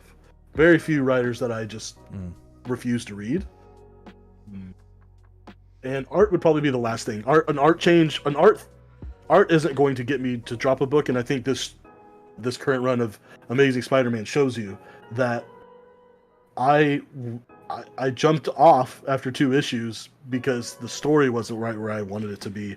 Yeah. Then I read issue 3 on a whim, and the story got back where I wanted it to be, and that terrible, horrible Junior art is not keeping me from it. And so I'm the opposite. I'm not reading Spider-Man right now because JR's You are, though. You're picking up issue 6. You're back on. It You remains said to be you seen. were. Remains to be seen. I haven't pulled the trigger yet. It's not. Haven't bought it yet. Haven't bought it yet. Let's move on. Go for it. All right. Tell me about Dark Crisis Young Justice. I thought you weren't reading this book anymore. Well, it's one of those things that where it was, I forgot to take it off the pool. I show up day of, and there it is in my pull list. And that's my fault. I don't have the heart to tell the store I'm not going to buy something I've already committed to that's sitting in my pull list. So you're such a goody choo-choos. And to be fair, though, Twitter also sort of convinced me to get this book. There's a scene in here where Batman basically says that Tim Drake's bisexuality is a phase, and Twitter fucking lost their shit because nobody Excuse paid. me? Hold on, because nobody paid attention to the context that this Okay. was in. Okay. So Cassie basically says, Cassie is talking with Wonder Girl. Is talking to Tim and Batman. And it's basically like, I'm sure Spoiler would love to get you back together once you're the Batman. Because in this, they're all talking about taking the mantles of their legacy characters. So they're talking to Tim about becoming Batman. They're talking to I don't remember which version of Kid Flash this is, Bart or whatever, Impulse, about becoming Flash, and then of course of Connor becoming Superman. And she's like, and Cassie's basically like, oh yeah, I bet Spoiler would want to bang you if you were Batman. And Tim like, I don't want Spoiler, like I'm with Bernard now. And Batman says, but you will. It is your destiny once you're out of this phase. And literally the next panel is Tim going, what the fuck? And he said you're going through a phase of what? And Tim's like, don't worry about it. The point is the real Batman would never say that. The whole point of this little segment was to show you this isn't the real Batman. Right. But I went too long into that. Because of that controversy, I was like, fine, I'll keep the issue for sure. I don't know these characters very well. Probably Tim Drake the most, but I don't know a damn thing about Cassie or Impulse or Connor. And now that we're doing this Dark Crisis on Infinite Earths, and we're trying to figure out who is what, and these guys are lost on a separate world, what it seems like is they have somehow gotten tossed into a side world that is basically a continuation of the 90s continuity, as if it had never stopped. And it's kind of basically like, it's interesting to me because Connor's basically, he doesn't want to leave. He's saying this is a future where I never died, and I'm kind of interested in staying here, and I'm gonna get to become Superman. Superman literally pins a cape onto him in this issue, and so he's like, I finally get what I want. Like, I've always wanted this, and ever since John came, like, I knew it would never happen. And Tim says the exact same thing. He's like, well, once Damian came on the scene, I knew I would never have the cowl. Maybe here I can. And so it's just someone tempting them, through this, but it's become increasingly more interesting to me. And the art in this book is pretty good. These are characters that I want to learn more about, so fuck it. I'll keep reading it for now. Whatever you say, boss. Whatever you say. It was good enough for me that I'm going to pick up issue 3, so. How about Flash? Damn, I read this book in a flash. I literally read this book in like 4 or 5 minutes. It's not bad, but I just don't understand. Like the previous issue and this issue could have been combined, and I still think it would have been a quick issue because it's literally just a bunch of our speedsters get lost in the speed zone, this time zone, whatever the hell, Speed Force. That's Speed Force. And they find the Mad Max version of Bart Allen or Barry Allen. And they go and they're like, hey, Barry, what the hell? And then they finally stop him and save him. And he's like, who are you people? We don't know who you are. And then they turn and look at each other. And they're like, oh, wrong Earth. And then that's it. That's the whole story. And then we cut to Wally and Wallace that are in this like Golden Age world. And what it seems like is this is the real Barry here in this world, but this world is doing a similar thing to what's happening in Young Justice. It's slowly convincing them that they want to be here. And at one point, Wally tells Wallace, to go and Wally tells Wallace to tail this version's Wally and see what he's doing. And while he's hiding, Wally finds Wallace sneaking up on him and is like, "Hey man, what are you doing? Come on in. It's time for dinner." And before you know it, Wallace is like, "Actually, this is right. I don't know what I was thinking. My memories must have been mixed up. This is exactly where I'm supposed to be." So it seems like our guys that are in this zone are getting sucked in there somehow. Still yet to be seen how this is going to tie into Dark Crisis, but it just seems like they're on an infinite world that's kind of fucking with their brain. And then we get a really quick, like 2 or 3 page show of the kids, of Wally's kids that are lost in the time stream as well. Mm-hmm. And there's a shadowy figure that's like, "What the hell are you doing in my town?" And you're like, "Who is that?" Oh, it's Flash Batman, by the way. It's literally Flash Batman. Like, his name is... Flash Batman. So Night Flash. So is he from Death Metal? Because there are Batman. Like, that was... Yeah, that was the whole, like... Is his name Night Flash? I don't know. Let me know in chat. Because there was... I don't know if it was the first one or the... I mean, the whole metal thing was that there were, like, different versions of Batman that were evil. Whatever. I'll pick up the 3rd issue because I want to see what it means. I'm sure I'll pick up the 3rd issue and it'll mean nothing, and I'll be like, "That's $12 I'll never get back." But I'm a fucking sucker, so... Well, yeah, and you explaining it to me reminds me of the synopsis of Infinite Earths that I read today while I was picking up dinner, and I was like, I am so confused. Like, holy shit. That's Red Death. That's what Tendu says. Okay, Red Death is the one from Death Metal. Oh, okay. This one is Night Flash. Let's talk about Nightwing. Dug it? Hold on. I'm sorry, hold on. I was trying to catch up on comments. It doesn't have anything to do with the book, but... Last said, "Yo, can we get a Pepe Spider-Man or Avengers book?" Like, goddamn. You know why you can't? Because while Pepe's good, motherfucker can't keep up with a goddamn book. So can't you're not every even going month. to get... Yeah. He's not going to be able to do bi-month, twice a week. He can't even do once a month. Yeah, yep. Boy's too pampered on his iPad, drawing his beautiful pictures. He needs to hurry it up. Anyway, Nightwing. Yay, Nightwing. It was good. I enjoyed it. We're moving the plot. It looks like Blockbuster is much more of a menace than we really thought. It was a good issue. I mean, it just kept the narrative flowing, and I'm still just so glad I'm reading Nightwing. I remember when you first were like, "Dude, are you gonna read Nightwing?" And I'm like, "No. Why would I read Nightwing? The fuck, bro? Why would I read Nightwing?" And now I'm like, "Why wouldn't I read Nightwing?" Nightwing. So Tinder says it's still kind of dragging. I mean, I think we're definitely moving into a direction. I think there might be a little bit of a holding pattern, but not nearly as much as his Superman run. This one I feel like is moving steadily. Could it be moving a little quicker? Maybe. I will say though, the back end with Blockbuster trying to figure out who the rat is in his organization. Like, I was reading it like he knew that it was the mayor. Oh, really? But he didn't. No, I thought he did. Like, the way I read it, like before it was the reveal of who he thought it was, I was like, "Oh man, she's about to get the club in the back of the head." Like, and then he clearly didn't. Well, it was a setup. It was a setup the whole time. There was a test to see if it was her or not. Oh, I thought it looked like once it got revealed, I thought he genuinely thought that other guy was the actual rat. Oh no, it was a test the whole time. Okay, all right, well, that was kind of weird. I liked it. I thought it was good. I liked the plot points that were going on. I think that it. I understand how it can seem slow if there's a particular plot point that you're focused on and not paying attention to the others, because this is one of those books that we've got like 5 different threads going on, right. And we only move a tiny bit each book because we have so many plot points. Mm-hmm. I think that's a really hard thing to juggle. Most of the time that doesn't work. Here it works, at least for me.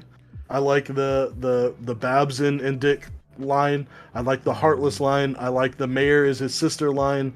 I like the corrupt politicians line and the Blockbuster. I mean, we've got all of them going on. I just straight up like Vulcaned. Yeah, dude, what was that? What's up with that? Star Trek, bro. Don't you know? You're an alien, bro? Yeah, I'm the smart ones. Anyway, I think this is great, and it took me half the issue before I realized Bruno Redondo wasn't doing the art. The guy that they've been getting to fill in for him has actually been doing a pretty good job. I don't know why we need him to fill in, but yeah, it just is. This is just what we've come to learn, Nate. That just happens. It just happens. Is it acceptable? No. Yeah, I'm not saying we should love it. I'm just saying it happens. All right, let's jump into our Independence with Grimm, issue number 3. Are you caught up? Are you reading, or am I doing this by myself? I'm caught up. I read it all. And your thoughts? It's cute. It's cute. I like it. Yeah, it's fun. I think good. It's a cool story. This would have been my independent pick of the week. This would have been my pick of the week if there hadn't been another book. I'm really digging what's being thrown down here right now.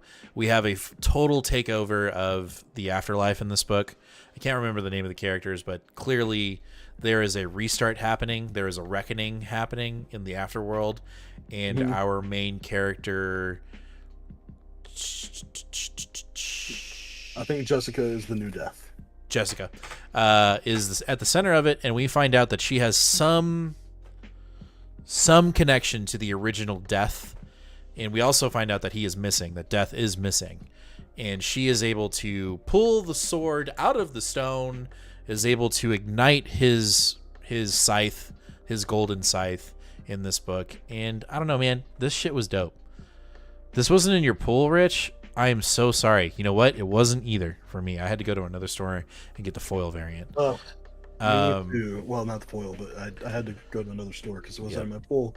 I could yeah, but this was a fantastic book. I think if you're really hankering for something new in the independent section, go pick this up. I mean, obviously it's a Boom book. We tell you every year, like, pick up Booms, at least for number ones. But this was really good. Stephanie Phillips is knocking it out of the park in this one.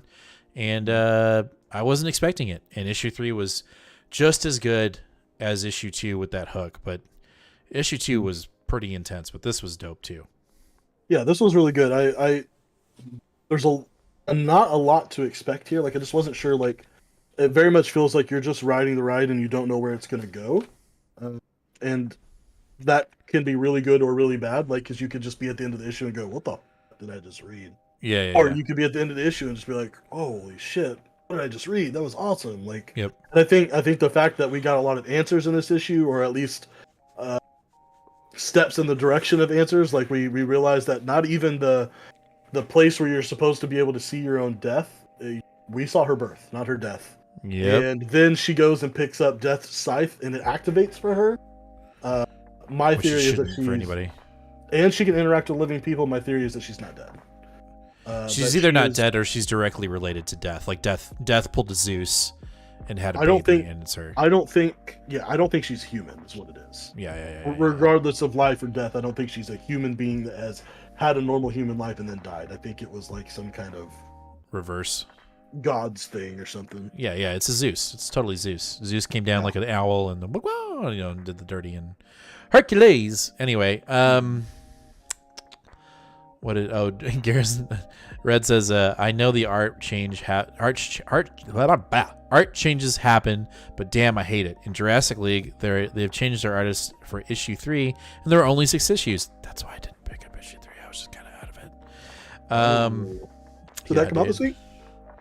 Yeah, I did. I just didn't pick it up. I was like, no, I'm not doing it. I rarely am right when I skip a book. Usually it's 2 or 3 issues in, and you're like, bro, what the hell? I'm glad I was finally right for one. Okay, whatever. All right, let's move on. I'm just saying. Silver Coin, issue number 12 from Stephanie Phillips. This will be a quick one. Overall, kind of predictable. Still liked it. I'm still digging Silver Coin. If you're not reading it and you've been on the fence about it, I still think you should definitely pick it up. And what I found funny about this book had nothing to do with the book itself.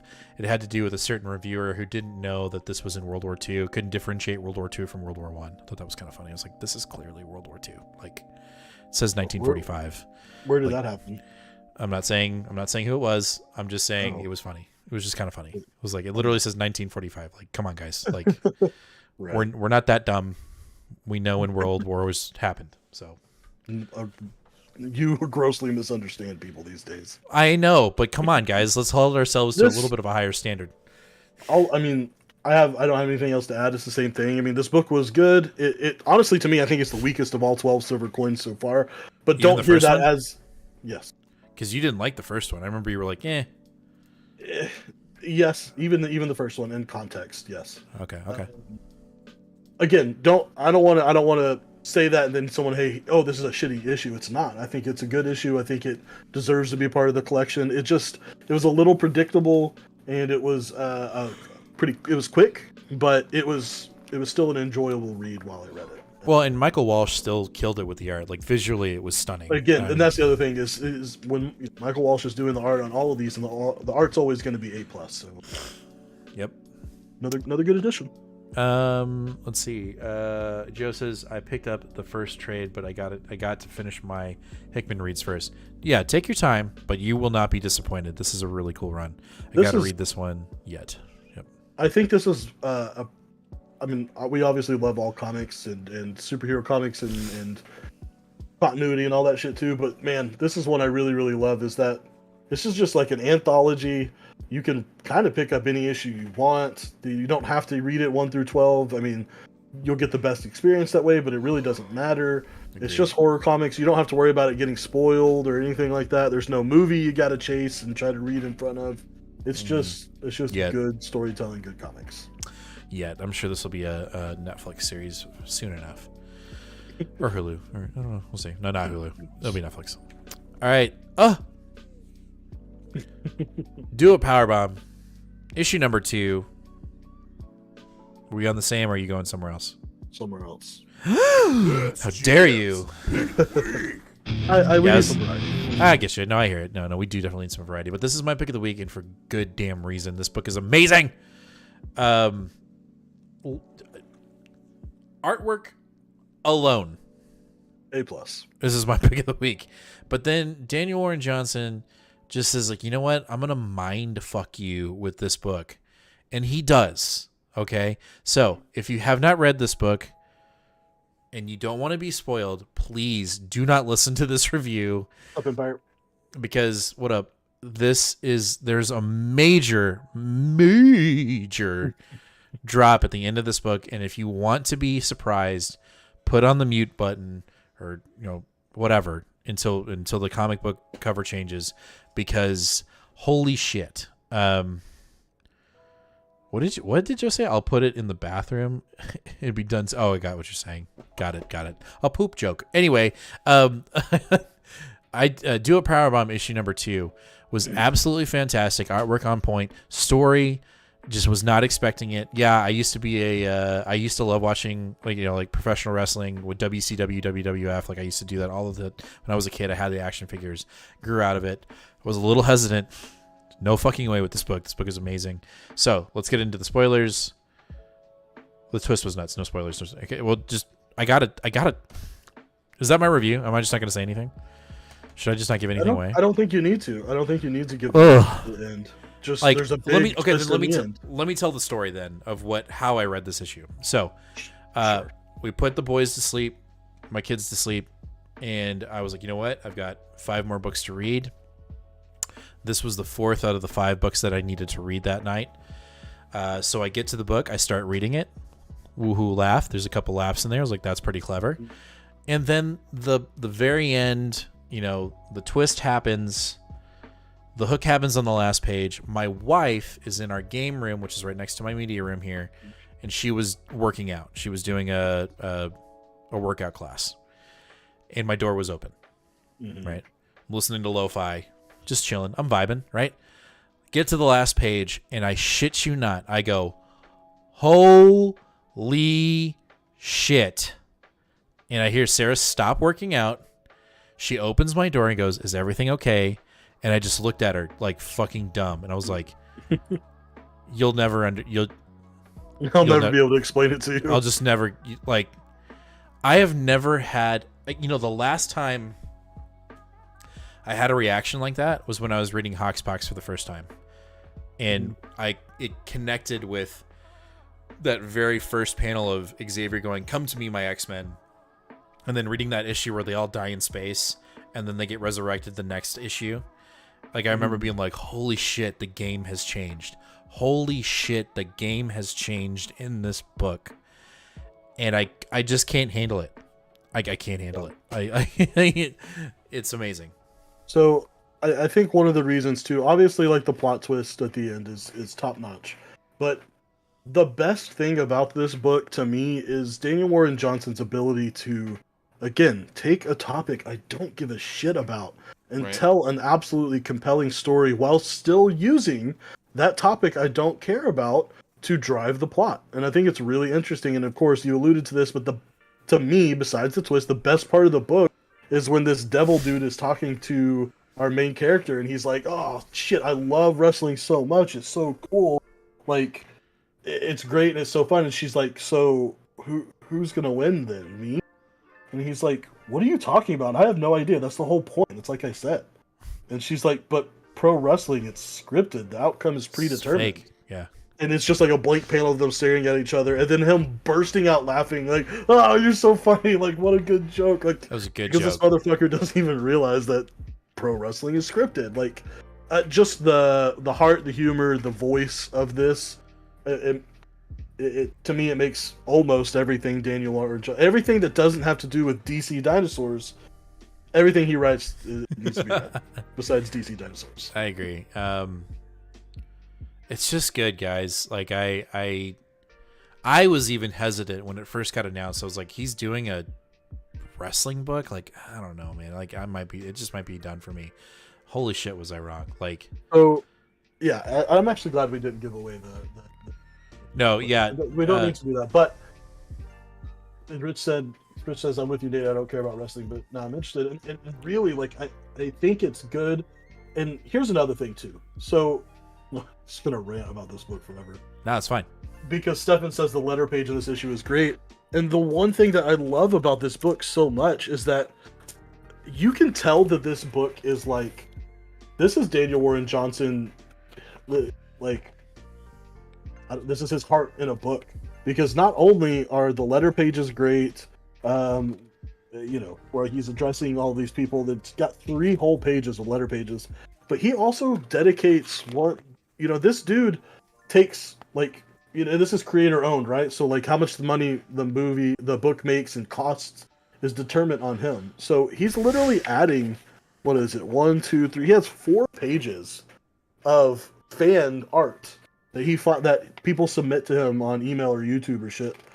And he just puts in his book and just highlights these people and, like, literally puts their Instagram in there. And it's like, hey, look at these people doing awesome fan art, go check them out. And that literally is making his book cost more money, which is making him lose money. And he's still putting it in there. I don't know. I think it's great. I think Daniel Warren Johnson as an artist is insane. He's one of my favorite of all time. But he might be one of the most underrated writers, too. And all right, guys, let's start this on Twitter. Daniel Warren Johnson for Spider-Man. I don't care. Do it. Let's get it going. Let's make it trending. I know it's silly because we already got a Beta Ray Bill book, but I kind of want him on Thor. I want him on everything. No, he would be really good on Spider-Man because he's got the wit. Spider-Man, dude. Spider-Man. You remember that picture that I put up of him? It was some charity event that he went to. His arm, like, he had Spidey's arm broken. His bone was just sticking out. Fucking Venom's tongue was on. It just looked fucking amazing. I don't want Zeb Wells off of Amazing. Leave him there. Cut Junior out, of course. Cancel the slot book. Send Old Man Bagley home, and let Daniel Warren Johnson write and please do the art for this new Untitled or non. Who was doing the artwork on Ultra Mega? It wasn't Warren, or was it? No. Ultra Mega. It's super close. Jason Howard. Oh god. Don't give me that. Howard? No, it was no. Jason Howard was. It was somebody that you bought like a book of his artwork. You're thinking of James DeCo. It wasn't James DeCo. Ultra. Sorry, guys. We gotta figure this out. James Heron. Well, that shit's dope too. But Daniel Warren Johnson for Spider-Man. Let's make it happen, guys. Get on Twitter. We'll start it on Twitter. Follow us on Twitter. We're gonna make this happen because it needs to happen. Anyway, Dual Power Bomb issue number 2. That's my pick of the week. Yes, that's great. Pick of the week. All right, let's move on. We're hitting up Rogue's Gallery issue number 1. So I saw this when we were initially doing our haul video and was like, no, I'll go ahead and leave it off. I won't do it. And then I was at the local shop next to my work in Mansfield. And was like, I mean, I already have 15 books. What's 16, right? And so I picked it up, and I'm glad I did because Hannah Rose May has something to say about comic book fans, and I think it's hilarious. So you kind of have to understand the context of this book a little bit to make it to get it to its full force. Hannah May Rose is an actress who has played a couple of characters in smaller things, but it was like actual secondary IP based off of other TV shows or comics or manga or something else. Gotcha. And so you got to imagine that's her viewpoint writing this book. Right. So what this book is about is essentially following 4 friends who are fed up with the show. It's a TV show that's been running for 10 years. It's their favorite show of all time, or it's based off their favorite comic book of all time. And all they do is sit around the comic shop and shit on this show all day long. Yet for 10 whole years they've been watching this damn thing, and all they do is just shit on how horrible it is, and they better not fuck it up. And you've got the one guy that keeps running his mouth that says, if they mess up this finale, I'm gonna kill somebody. If they do this, I'm gonna kill somebody. Like, oh no. Just getting absolutely ridiculous.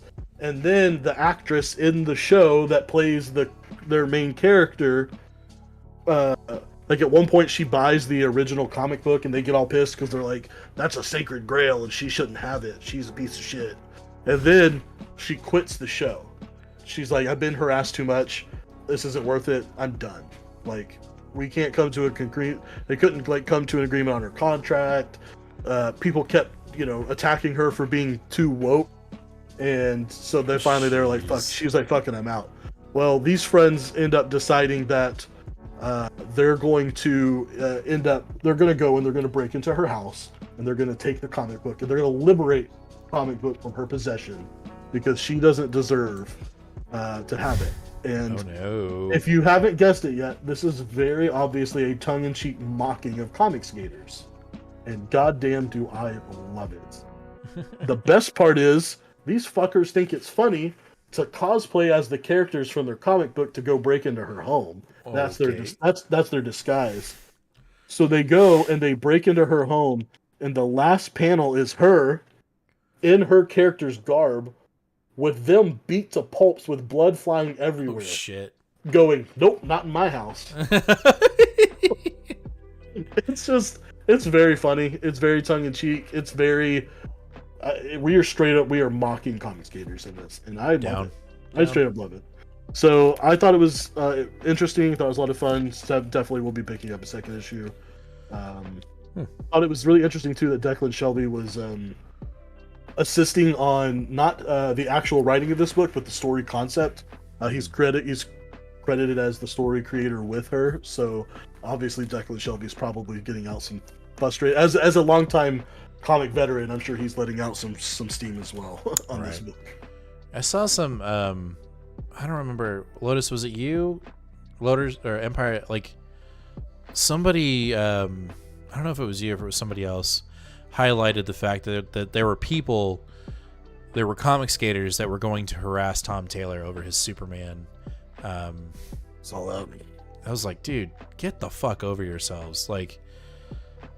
There's one thing for saying like, hey, it's time to move on, but to go up to somebody and personally be like, because in the tweets it was like, I'm gonna kill this person. Like, why would you say something like that? They literally created a Twitter private group saying we're gonna kill Tom Taylor or some shit. That is insane. Like, I can say that I don't like John Romita's artwork and I don't think he should be on Spider-Man, but I don't hope he dies. Like, that's ridiculous. That's gross. Anyway. It is gross. It's very gross. Let's move on. Next, we got A Calculated Man, issue number 2. Yeah. Whoop. That's dates. Pig of the week. I don't know. Honestly, for variety's sake, You what? I said for variety's sake, do a power bomb's probably that. Because we need to put 2 books up there, and I want to put 2 books up there, and we want to. We don't need to. We want. I want to, and I think this book deserves a pick of the week because That's fine. It is amazing. 100%. I don't know that I've ever read a comic book that read, but by the time I got through reading it, I felt like I just watched a TV show. No other comic book I've ever read has done it as perfectly as this one, because of the way it's written. It is written. It isn't written like a TV show. It is written to feel like I'm watching a TV show. I don't know if that makes sense, but it flows so well. It's really, really smart. Sorry, Joe said must be a Zack Snyder fan. God. It's so funny because they're Zack Snyder fans and he hates all of them. So this book takes up where we left off in the first issue, which is his detective and his WITSEC program is getting changed. Is retiring. Noah's retiring. This woman's coming in, and she's all like, "Yeah, I don't know about this guy. I think you're full of shit." And just they have a conversation. Half the book is them having a conversation, sitting in a diner, and her basically trying to, because he can't lie, her trying to like manipulate him into, essentially trying to show that she thinks he's not innocent or that he's still doing bad things. And just him weaving his way through it is just really, really smart, really intricate. And then they pick up the secondary plot line here, which is that he ends up dating this girl online, who they initially start dating or they start talking online because they are like role playing. She's like pretending like she's a stripper and saying all these things, and because he can't lie, he's literally like, "Oh, I'm actually the ex-accountant of a mob family who is in the witness protection program, and they just found out about me, so now I'm simultaneously killing them one by one so that they can't kill me while still maintaining my innocence in the witness protection program." And she thinks it's all a hilarious joke, like, "Oh, ha, ha." She's like, "What are you doing today?" And he's like, "Oh, I'm staking out this restaurant. I'm about to go kill the mob boss's son." And she's like, "Aha, so funny." He's like, "Oh, I gotta put you on mute." Bam, bam, bam. 3 bullets in the head.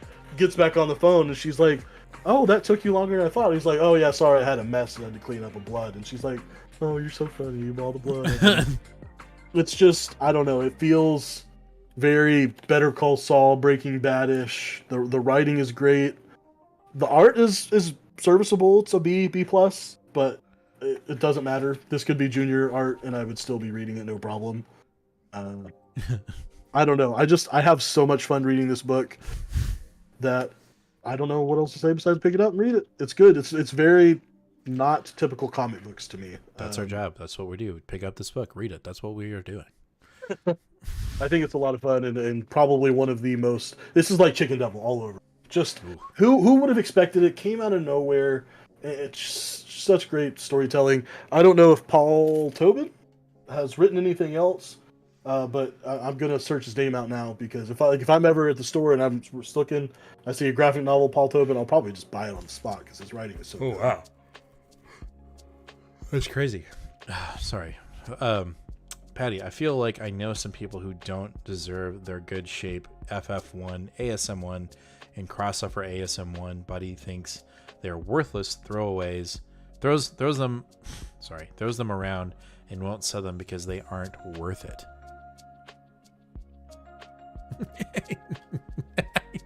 Nate's like all the way in the corner, like he's.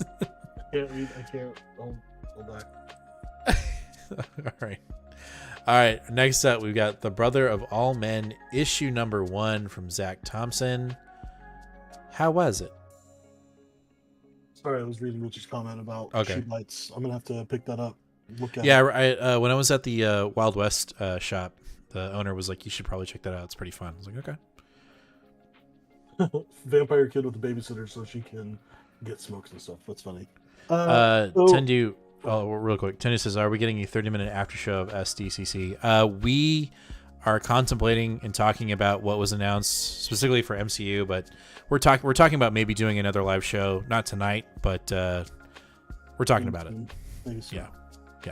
So I picked this up off of a Matthew Rosenberg recommendation. He tweeted about it a couple of different times and was like, I read the advanced copy. It's amazing.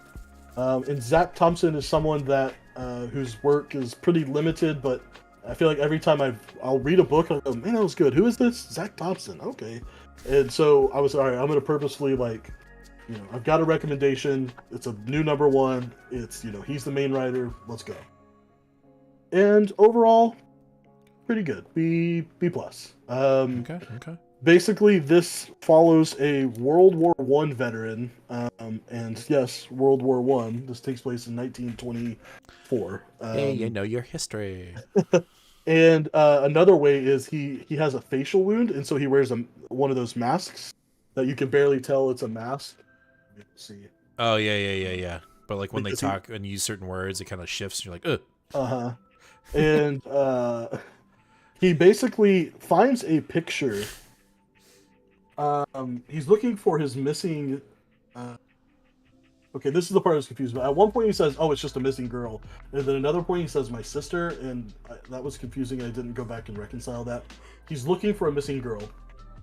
Finally he finds this picture that has the girl, this mysterious man that he can't see his face, but everyone identifies as Brother 12, and then a guy that looks exactly like his brother, except his brother is dead. Ooh. And so he is racing across from Toronto, East Canada, all the way to Vancouver area, and which in the 1920s is still kind of like a frontier in Canada. It's not really super developed.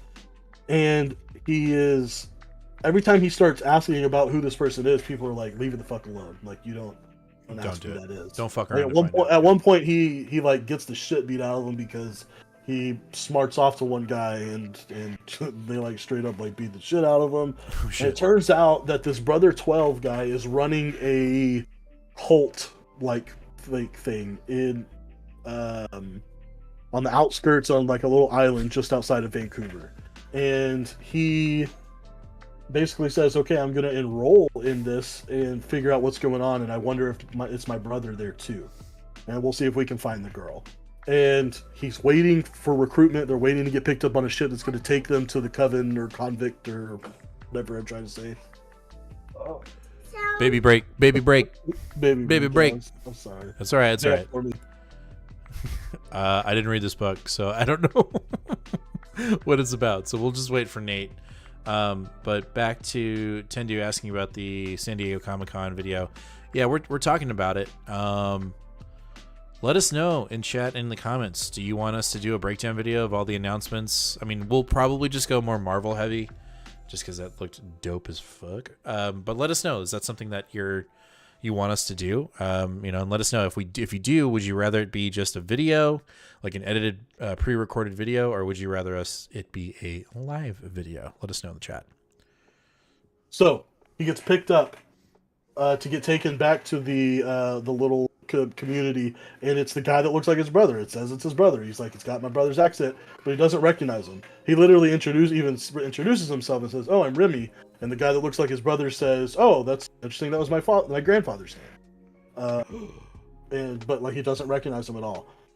They go to this island, or this little area where the Coventry is, and things are weird. It seems like it's very cultish. You can't tell, like, it's very back and forth. You can't tell if it's supposed to feel like witchcraft or if it's supposed to just feel like cultish, where the guy's just trying to like manipulate people and David Koresh, or you just don't know exactly what it is. And the Brother 12 guy is wearing this mask the whole time, so you can't see his face, which is the same mask there on the cover. And eventually he decides, fuck it, I have no money, I don't have any family that want to see me. Maybe I'll just stay here and either figure out who this guy is, if he's my brother or not. He ends up seeing the girl that he was looking for, that I can't remember if it's his sister or not, and it's just like, fuck it, I'll stay here. And they're like, okay, initiation. The initiation is you have to take all your clothes off, crawl in this grave. We're gonna completely bury you alive, but give you a bamboo straw to breathe out of, and you gotta stay there overnight. And if you make it, then you're in. And so he does it, and then gets out and is like, all right, like, let's see what this is about.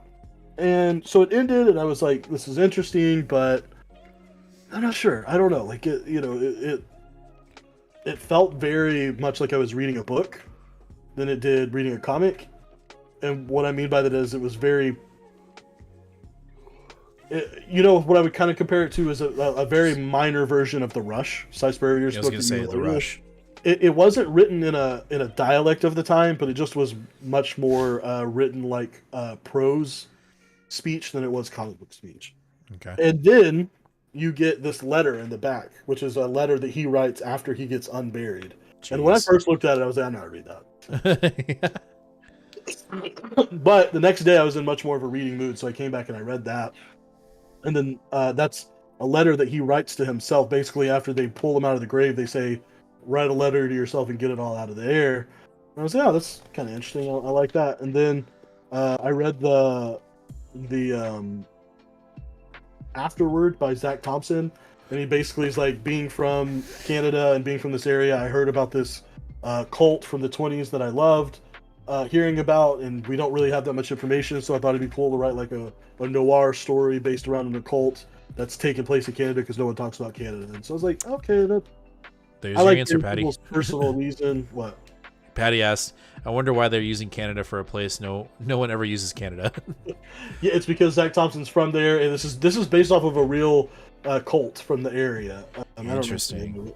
And then there's even a 2-page typed up like, these are our rules, these are our ways, this is the path to enlightenment. Whoa. So it's good enough that I'm going to pick up a second issue. I won't straight up sub to it, but yeah, issue by issue. I thought it was good. I thought it was worth it. B plus. Diggity dope.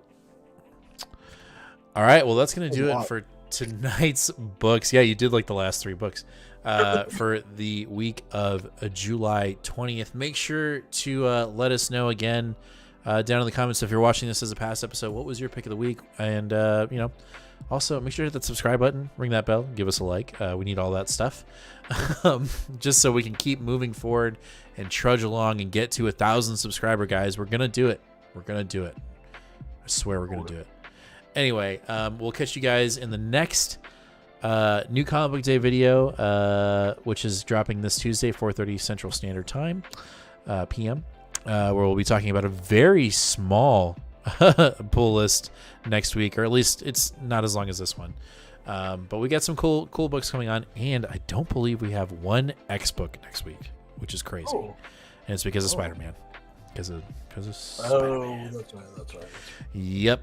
So catch us guys on that, and obviously if any more comic book news breaks, and if we do this San Diego Comic-Con Marvel announcement breakdown video, we'll be sure to let you know on our post and our socials when that's happening. Also, again, thanks for everyone that commented in our chat live. We can't, we do it because y'all here, you come here and hang out with us, and anyone that comments on the video as a past episode, we appreciate you. As always, keep on giving us those random questions because they do help us make extra content for our TikTok and shorts here on YouTube, because we were definitely using the one that Joe came up with this week. It's definitely going to be happening, so keep an eye out for that. And yeah, we'll see you guys in the next week. As always, be kind to one another, treat each other with respect, and read more comics. Right, we'll catch you in the What? Nothing. Go. What did you say? What did you say? I said I agreed with Joe. He said I could use a light week, time to catch up on some trades. Oh yeah, because then I think like the week after next, it's heavy again. So yeah, just save your money, guys. Save your money. Let's just save your money. I spent too much money last weekend. We'll catch you in the next one, guys. Later.